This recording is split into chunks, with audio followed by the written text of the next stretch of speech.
So good morning, everyone, and thank you for joining us. We got a pretty exciting story, as mentioned. You know, we are growing. You'll hear top line at a very rapid pace, as well as our EBITDA is performing quite strongly as well. What Aveda does is we move drilling rigs. So the company went public in 2006 and has grown substantially, both organically as well as through acquisitions. I won't touch on all of the things that we've done. I'll just touch on a few things. In 2015, or sorry, maybe step back, 2014, we did several acquisitions, including acquiring all of the rig moving assets from Precision Drilling. And then in 2015, we acquired our largest competitor, Hodges Trucking. 2016, we continued to expand and opened a second location in the Permian Basin. And then 2017, we have continued to organically expand and have opened a third location in the Permian Basin, as well as expanding into Martins Ferry, Ohio, and also into Wyoming. We are the largest rig moving company in North America. And one of the other things we also did in 2016 is that we put a brand new management team in place. And with that, I'll turn it over to Ronnie. Thank you, Brad. I don't think we'll both fit here. So. Good morning, everyone. As Brad said, we did bring a new management team in probably March of 2016. One thing that's fundamentally different about this team versus the prior team at Aveda is all of the operational guys are products from the oilfield service space. That had a huge impact, and in fact, this new team was able to put Aveda in a positive EBITDA position, one that it hadn't seen in a long time, within a 90-day period of arrival. Further to that, they did it when the rig count was depressed by about 40% when you compare that quarter to the same quarter of the prior year. Furthermore, the last 4 quarters, on an annualized basis, the company, the new management team and the company have been able to realize about a $30 million improvement in EBITDA.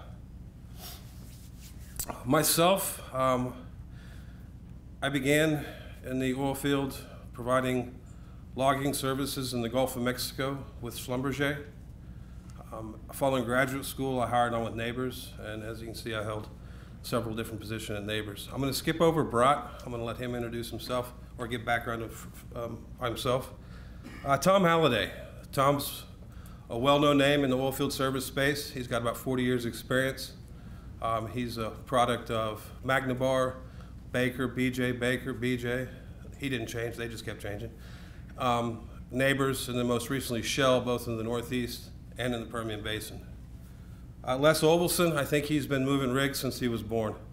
Most recently, he was the Chief Operating Officer for ATK, and prior to that, he's held several key management positions with cost transportation. You got the floor. Oh, yep. Okay, that's your turn. Thanks, yep. So just a little bit about myself. I started my career 20 some odd years ago with KPMG. I've launched 2 very successful divisions for Magna International. The largest one was about a $250 million launch out of Hermosillo, Mexico. I've done several turnarounds. I came to Calgary in 2004, joined a company called Vandis International. We turned that company around and sold it for a 10-fold increase in share price to TravelClick 15 months later. Did another turnaround in 2008 with WellPoint Systems. I joined in, we were generating negative EBITDA of $4.3 million. In 2009, we did positive $9.1 million. So my background's really been growth, turnarounds, and we've done that quite successfully here at Aveda. So just to give you a little bit of background, if you look at the company, performed extremely well. We took the company from about $34 million in revenue in 2009, sorry, and we grew that to about $156 million in 2014, just prior to the downturn. And our EBITDA went from about $650,000 to $24.5 million over that time period. We went through the downturn, and as Ronnie mentioned, with the new management team in place, have been performing extremely well. Last year, we did about $73 million in revenue. In the first 6 months of this year, we have already eclipsed that and done $92 million in revenue. We've also generated positive $7.6 million in EBITDA, with the last quarter being $5.2 million. And if you look at on a year-over-year basis, our EBITDA has improved over the last 4 quarters compared to the previous 4 quarters by almost $30 million.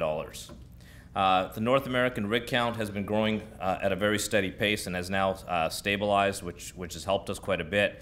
And one of the things that's very different about our story compared to other oilfield service stories that you may hear is that we are predominantly a U.S. story. 90+% of our revenue comes out of the U.S., and as Ronnie will talk about a little bit further, we are in every prolific shale play in the United States. From a share price perspective, we were trading at a high of around $6 a share in 2014 when markets were robust.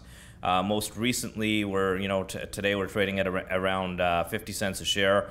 If you look at, we did an equity raise in February of this year. We went out to raise 10 million. We were oversubscribed and ended up raising 23 million.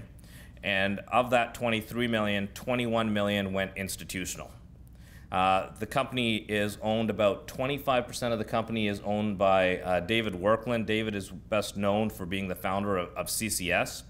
Another 15% is owned by Cap, and there's another 10% owned by a private investor. So on three fingers we can count where about 50% of our stock is, and literally on two hands we could probably count where about 75% of our stock is, and it is predominantly institutionally held, which you don't see on a market cap company of our size. We have the ability to draw down today $30+ million on our operating facility. If we did that, we would not trigger a single covenant or violate anything with respect to that. So we have lots of cash available to the company. The company's tangible asset value per share is at 67 cents. Our book value on our PP&E is about $95 million.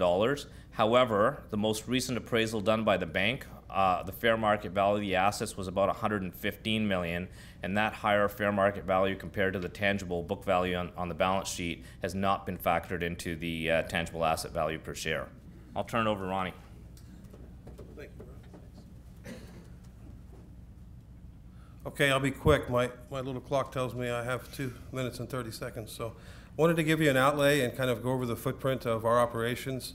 As Bharat mentioned, we can cover 70% of all of North America, but when you really pressure test that, and considering 90 to 95% of our revenue comes from the U.S., and we're in every prolific shale play. In fact, we have 14 terminals across North America. 11 of those are in the U.S. But if you really pressure test that situation, we can probably cover about 90% of all drilling in the U.S. I want to point out two things here. Obviously, the massive growth. If you look at the first half of 2016, we did about 23 million top line. If you look at the first half of 2017, we did close to 90, or just a little bit north of 93 million. So a huge shift, huge gain in market share, a lot of new clients, a lot of new customers, all driven from people that we brought onto this team that could supply those type of ties to the industry, if you will. The second thing I want to point out is Midland. Obviously, they're a big piece of our puzzle. If I look at the most active shale play right now in the U.S., it's the Permian Basin. We have 3 terminals there, as Bharat mentioned. We just have to open our 3rd last quarter due to the demand for Aveda services in that area. So the Aveda way, we'll start with people. When I first got here, people were flooding out of this company just about as fast as we were losing our customers. When we put in the new strategy, people started flooding back to us. Customers started coming back to us. We have the lowest turnover that we've had. As far as safety, we put in a very sophisticated approach to safety and have built a true safety culture that continues to be built today. We have the lowest total recordable incident rate we've ever had as a company and leading the industry. And then when it comes to equipment, we have a large fleet of equipment, and we stick to we're very diligent and have a very strict maintenance policy, if you will. You put all these 3 together, it doesn't make us a leader, it makes us the leader in this particular space. Further to that, you can see the breakdown of the equipment that we have. And then I want to look at that blue chip customer box. If I look at those type of clients and I really pressure test and see what's really important to them, they want a company that's not just regional. They want a company that moves a rig the same way in North Dakota as they do in the Permian Basin, the same way in the Northeast as they do in the Haynesville Shale. They want a company that's scalable, that can meet their needs, and they want a company that's got a sophisticated, both operational and safety-focused mind company, if you will. And you look around and you say, well, who can be that company? Who fits that mold? No one does. There's only one, and that's Aveda. I think that's a big contributing factor of why you've seen the type of top-line growth that we've had of over 1,300% in about a 15-month period of time. With that said, I'll flip it back to Brett. Thanks, Ronnie. You know, that's about as pretty a revenue chart as you could possibly imagine. You know, when you look at where the new management team came in play in April of 2016, our revenue was about $1.5 million per month. We grew that revenue to where in June 2017, we were generating $19.1 million in revenue. As we talked about, EBITDA has been on the rise. It's about a $30 million swing year over year if you look at the last 4 quarters compared to the previous year 4 quarters. Just like in 2008 versus 2009, we believe we're at that inflection point where, you know, we saw a substantial rise in revenue and EBITDA, and we're seeing that. Over 90% of our operations come out of the U.S., which is very different than any other Canadian oilfield services story. If you really want to be able to play the Permian Basin, you want to be able to have diversity, this is the best way to be able to do that. And really, if you know, management team is very solid. Dave Workland backs the company as well, and our focus now has been, you know, we've been generating positive EBITDA, positive cash flow now, and it's really to increase that, and we've got a substantial refurbishment program, which if you'll come back to our booth, we'll be happy to tell you, and if you haven't grabbed your oil can, please come back and do that. Thank you. Thank you.